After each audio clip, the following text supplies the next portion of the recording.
ইয়াজিদের যুগে উবাইদুল্লাহ বিন জিয়াদ শয়তানের পরামর্শে কারবালার মাঠে হুসাইনকে শহীদ করা হলো, যেটা আপনার মুআবিয়ার ছেলে ইয়াজিদ চাননি।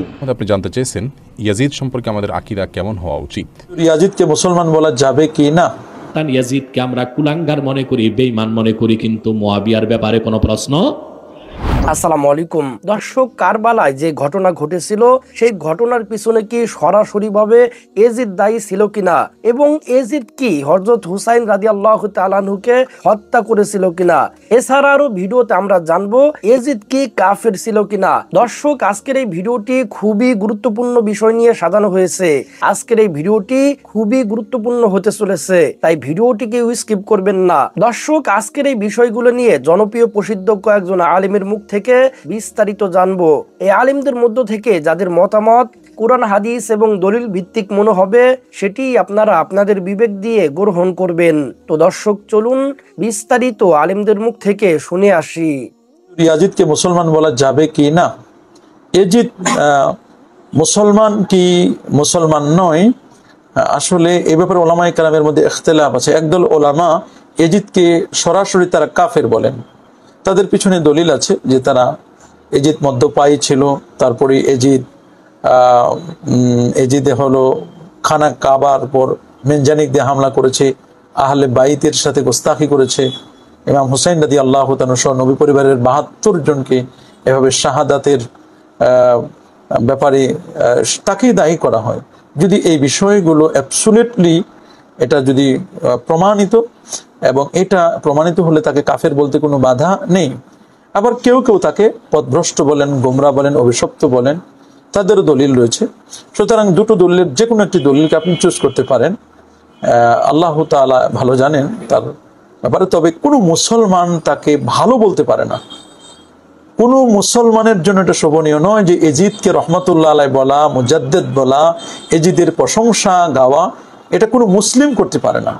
কোনো মুসলিমের জন্য শোভনীয় নয়। কোনো ইমানদার, কোনো নবী প্রেমিক এই কাজ করতে পারে না। যারা নবীর পরিবারকে শহীদ করলো, ইসলামের 12 বাজিয়ে দিল, খেলাফত আলা মিনহাজের নবুয়তকে, খেলাফত ব্যবস্থাকে একেবারে চিরতরে বিদায় করে দিল, মুলুকিয়াত রাজতন্ত্র প্রতিষ্ঠা করবার জন্য ইমাম হুসাইন রাদিয়াল্লাহু তাআলাকে শাহাদাত বরণ করতে হলো। এই জঘন্যতম নির্মম কাজটি যে ব্যক্তি করতে পারে বা যার নির্দেশে করা হলো, তাকে কিভাবে আমরা মুসলমান বলতে পারি?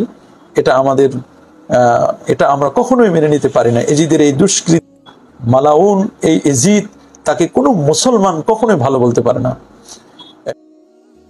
ইয়াজিদকে শাসন ক্ষমতা দিয়ে গেলেন। এই যে শুরু হলো বাবার পরে ছেলে, বুঝতে পারছেন? রাজতন্ত্র শুরু হলো।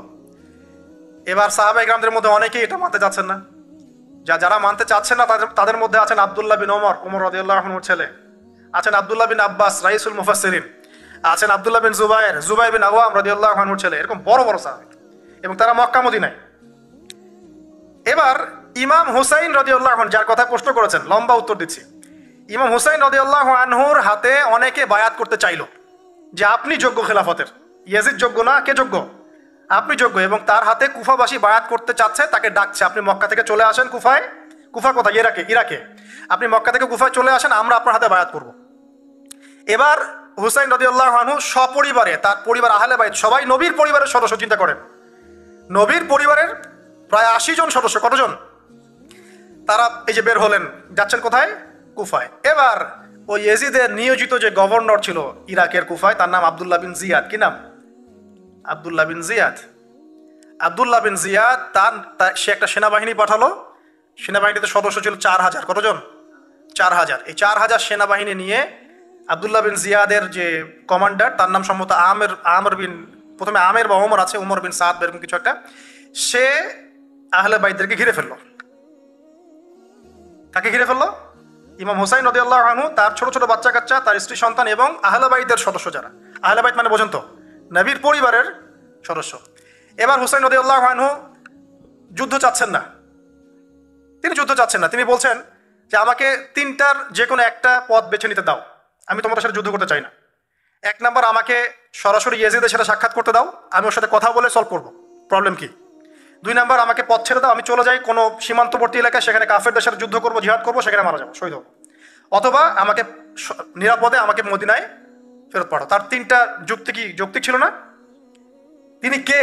নবী সাল্লাল্লাহু আলাইহি ওয়াসাল্লামের নাতি, যাকে কোলে নিয়ে নবী সাল্লাল্লাহু আলাইহি ওয়াসাল্লাম অনেক সময় খুতবা দিয়েছেন, নামাজ পড়েছেন, চুমু খেয়েছেন। ফাতিমা রাদিয়াল্লাহু আনহার নয়নমণি, চিন্তা করতে পারেন, এবং যিনি জান্নাতের যুবকদের সর্দার হবেন।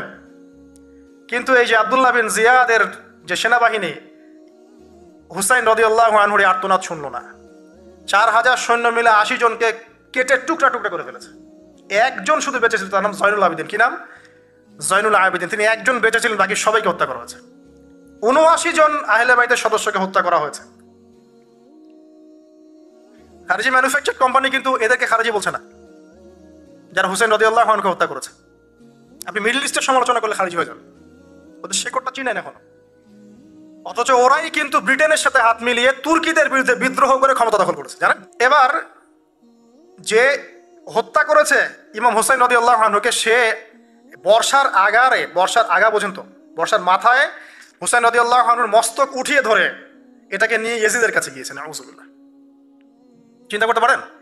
ইয়েজিদ যদিও এটার আদেশ কিন্তু করে নাই, সে ওই মস্তক দেখে আটকে উঠেছিল। এটা তুমি কি করছো? আমি তো এটা করতে তোমাকে বলি নাই। উবাইদুল্লাহ বিন জিয়াদ এই কাজটা করেছে। এখানে আমরা ইয়েজিদকে নিষ্পাপ বলতে পারি না, বিকজ একজন শাসকের আন্ডারে যখন কোনো ক্রাইম হবে এর একটা দায়ভার তো তার উপর পড়বেই। যদি এটা মেনে নেই যে সেখানে টেকনোলজি ছিল না, অনেক দূরের পথ, খবর পাওয়া যায় নাই, সেটা অন্য ইস্যু হতে পারে, কিন্তু পরের ঘটনাগুলো আমাদেরকে অন্যদিকে নিয়ে যাবে। মনে রাখেন, এই ঘটনাটা হৃদয় বিদারক। এটা হচ্ছে এই 10ই মুহররমের একটা হৃদয় বিদারক ঘটনা। এটা ঘটেছে কত সালে? 62 হিজরিতে। কত হিজরিতে? 62 হিজরিতে, 62 বা 61 আর কি। তো দেখেন, নবী সাল্লাল্লাহু আলাইহি ওয়াসাল্লামের ইন্তেকালের 50 বছর পরে এই কারবালার ঘটনা, এই ঘটনাটা কাকতালীয়ভাবে 10ই মুহররমে ঘটে গেছে। আমরা মনে করি যে এটার স্মরণে আমরা আজকের সওম রাখি, আসলে এটার স্মরণে নয়, ওই নাজাতে মুসার স্মরণে রাখতে হবে। ঠিক আছে, এবার শেষ করি আমি। এই ঘটনার পরিপ্রেক্ষিতে ইয়েজিদের বিরুদ্ধে মক্কা মদিনার প্রায় সব মানুষ প্রচন্ড ক্ষেপে গেল। স্বাভাবিক, আহলে বাইতের সদস্যদেরকে আপনার আন্ডারে হত্যা করা হতে পারে, এটা কি ধরনের কথা? এবার আর সাহাবায়ে কেরাম কিছুতেই তার শাসনটা মানছেন না। স্বাভাবিক না? স্বাভাবিক। এবার ইয়েজিদ কি করলো? আমি এই জায়গায় বলি যে সে যদি ওই ভুল থেকে শিক্ষা নিত, সে যদি এই ভুলটা থেকে শিক্ষা নিত, পরের কাজগুলো সে করতো না কখনোই। সে ভুলটা থেকে শিক্ষা নেয়নি, বরং সে 63 হিজরিতে, ঠিক তার পরের বছর, 2 বছর পর, যদি 61 হিজরি ধরি, এটা 63 হিজরি, 2 বছর পর সে আরেকটা টিম পাঠালো মদিনায়, মদিনার মানুষদেরকে কনভিন্স করার জন্য যে আমার আনুগত্য করতেই হবে। এবার মদিনার মানুষ যারা ছিল এরা কিছুতেই তার আনুগত্য মানলো না। এবার সে যাকে পাঠিয়েছে তার নাম মুসলিম বিন উকবা। মুসলিম বিন উকবাকে তিনি পাঠালেন, মদিনাবাসীকে কন্ট্রোল করো, তারা তো আমার নিয়ন্ত্রণের বাইরে। এবার মদিনাবাসী তার কথা শুনছে না, তার কথা মানছেও না। তো 61 হিজরির এই হৃদয় বিদারক ঘটনার পরে 2 বছর পরে 63 হিজরিতে ইয়াজিদ পাঠালেন মুসলিম বিন উকবাকে প্রায় 10,000 সৈন্য দিয়ে। কত হাজার? মুহররমের 10 তারিখের সাথে কারবালার মাঠে হুসাইন রাদিয়াল্লাহু তাআলা আনহুর শহীদ হওয়ার কোনো সম্পর্ক নেই। উবাইদুল্লাহ বিন জিয়াদের আদেশ ক্রমে সীমারের হাতে ইয়াজিদ ইবনে মুআবিয়া রাদিয়াল্লাহু তাআলা আনহুর রাজত্বতে ইরাকের মাটিতে কারবালার মাঠে নির্মমভাবে হুসাইন রাদিয়াল্লাহু তাআলা আনহু যে শহীদ হয়েছিলেন, যে ইতিহাস কিয়ামত পর্যন্ত থাকবে, যে ইতিহাস সমাজে শতকরা 80% থেকে 90%ই মিথ্যা হিসাবে ছড়িয়ে আছে। যারা মিথ্যা হিসাবে ছড়িয়েছে তার একজন হচ্ছেন বিষাদ সিন্ধুর লেখক। আমার বুঝ অনুপাতে তার শতকরা 70% কথাই মিথ্যা, আমি যেভাবে তদন্ত করেছি। প্রথমে হোসেনের শহীদকে সমর্থন জানানো বা তার জন্য দুঃখ বেদনা প্রকাশ করা, এইগুলি নেহায়াত অন্যায়। এরকম অন্যায় কাজকে, ন্যাক্কারজনক, নোংরা, হারাম, নাজায়েজ কাজকে ইসলাম কখনো সমর্থন করে না। আর কখনো মনে করবেন না যে হোসেনের শহীদের এই ঘটনাটি মুহররমের 10 তারিখের সাথে সম্পৃক্ত। মুহররমের 10 তারিখে সিয়াম রাখতে হবে, এর কারণ হলো আল্লাহ ফেরাউনকে ডুবিয়ে দিয়েছেন আর মূসাকে বাঁচিয়ে দিয়েছেন। তাই মূসা আলাইহিস সালাম শুকরিয়া হিসেবে সালাত আদায় করতেন। আমাদের নবী মুহাম্মদ সাল্লাল্লাহু আলাইহি ওয়াসাল্লাম বলছেন, আরে আমি হচ্ছে শুকরিয়া আদায়ের ব্যাপারে বেশি হকদার। ভণ্ড, পাপিষ্ট, নাফরমান, আল্লাহদ্রোহী, নবীর আওলাদের দ্রোহী, যে মুনাফিক, যে নাকি বাতিল, যে নাকি খারিজিদের নেতা শিষ্য ইয়াজিদ, যদি কেউ ইয়াজিদের প্রশংসা করে তাহলে বলতে হবে সে মুনাফিক। সে কি? সে মুনাফিক মুসলিম। কি মুসলিম? কথা বলেন কি মুসলিম? আর কেউ যদি মুয়াবিয়া রাদিয়াল্লাহু তাআলাকে বাজে গালি দেয়, বুঝতে হবে সে শিয়াদের কি আছে, তার মধ্যে কি আছে। কথা বুঝছেন? অর্থাৎ হযরত মুয়াবিয়া রাদিয়াল্লাহু সম্পর্কে কোনো কথা বলা যাবে, কিন্তু ইয়াজিদ সম্পর্কে যে কেউ যদি নমনীয়তা দেখায়, এই যুক্তি ওই যুক্তি দেখায়, তাহলে বুঝতে হবে এটা মুনাফিক। এটা কি? আপনি জানতে চেয়েছেন ইয়াজিদ সম্পর্কে আমাদের আকীদা কেমন হওয়া উচিত। ইয়াজিদ সম্পর্কে আহলুস সুন্নাহ ওয়াল জামাতের আকীদা এবং বিশ্বাস হলো মধ্যম পন্থা অবলম্বন করা, এবং সেই মধ্যম পন্থাকে ইসলাম সবসময় সমর্থন করে এবং মধ্যম পন্থায় চলার নির্দেশনা আল্লাহ তাআলা আমাদেরকে দিয়েছেন। অর্থাৎ ইয়াজিদকে কেন্দ্র করে এক শ্রেণী মানুষ তাকে তাকফির করে থাকেন এবং তাকে গালমন্দ করে থাকে, তাকে লানত করতে থাকে, অভিশাপ করতে থাকে, যেমনটি শিয়ারা করে থাকে। আবার অপরদিকে খারিজি কিংবা অন্য আরও চরমপন্থী কিছু লোকজন আছেন, যে সমস্ত লোকেরা ইয়াজিদের প্রশংসা করে, তার গুণকীর্তন করে এবং হুসাইন রাদিয়াল্লাহু তাআলার বিপরীতে ইয়াজিদের পক্ষাবলম্বন করে থাকেন। তো এই যে নাসিবি এবং খারিজিদের বৈশিষ্ট্য, এটি যেমন আহলুস সুন্নাহ জামাত বিশ্বাস করে না, তেমনিভাবে শিয়াদের এক্ষেত্রে যে কর্মপন্থা সেটাকে আহলুস সুন্নাহ জামাত বিশুদ্ধ মনে করে না, বরং আহলুস সুন্নাহ জামাত মনে করে ইয়াজিদ একজন মানুষ, তিনি মৃত্যুবরণ করেছেন। তিনি যদি কোনো অপকর্ম করে থাকেন, খারাপ কাজ করে থাকেন, অন্যায় করে থাকেন, অবশ্যই তিনি তার জন্য আল্লাহর কাছে জবাবদিহিতার মুখোমুখি হবেন। কিন্তু কোনো মানুষের মৃত্যুর পর তাকে নিয়ে গালমন্দ করা, তাকে নিয়ে লানত বর্ষণ করা, টানাতৃষ্ণি করা, অভিশাপ দেওয়া, এটা ইসলামী শিক্ষার পরিপন্থী। তো সেজন্য ইমাম আহমদ ইবনে হাম্বল রাহিমাহুল্লাহ তার থেকে এবং অন্যান্য অনেক ইমামদের থেকে বর্ণিত হয়েছে, যেমন হাফেজ যাহাবী রাহিমাহুল্লাহ বিশ্ববিখ্যাত হাদিসের বর্ণাকারীদের যে জারহ তাদিল এবং তাদের যে মূল্যায়ন শাস্ত্র আছে, এই শাস্ত্রের অনেক বড় একজন ইমাম, তিনি বলেছেন যে ওয়াজিদ মিম্মান লা নাসুব্বুহু ওয়ালা নুহিব্বুহু, ইয়াজিদ এমন ব্যক্তি যাকে আমরা গালমন্দ করতে যাব না আর তাকে আমরা ভালোবাসবো না। আর একই কথা ইবনে তাইমিয়া রাহিমাহুল্লাহ অনেকেই বলেছেন, ইমাম মোল্লা আলী কারি রাহিমাহুল্লাহ থেকেও একই কথা বর্ণিত হয়েছে। অতএব ইয়াজিদ সম্পর্কে আহলুস সুন্নাহ জামাতের বিশ্বাস হলো যে তিনি এমন একজন মানুষ ছিলেন যিনি অনেক উন্নত দর্জনের মতো অনেক পাপের কাজ করেছেন। হোসেন রাদিয়াল্লাহু তাআলাকে হত্যার জন্য যদি তিনি নির্দেশ করে থাকেন, তাহলে তিনি অনেক বড় মাপের ফাসেক এবং সন্দেহাতীতভাবে আমাদের ঘৃণার পাত্র। একজন ইমানদার হিসাবে আমাদের প্রত্যেককে এই বিশ্বাস লালন করতে হবে। কিন্তু তিনি তাকে হত্যা নির্দেশ করেছেন কিনা সে বিষয়টি নিশ্চিত না হয়ে আমরা তাকে ব্যক্তিগতভাবে গালমন্দ করতে যাব না, আবার তার কোনো সাফাইও আমরা গাইতে যাইব না। যেহেতু তিনি সাহাবী নন, অতএব তার কোনো সাফাই গাওয়া বা তার পক্ষাবলম্বন করার কোনো প্রয়োজনীয়তা ইসলামের দৃষ্টিকোণ থেকে আমাদের নেই। এ বিষয়ে আমাদের সব ধরনের সীমালঙ্ঘন থেকে বেঁচে থাকার চেষ্টা করতে হবে।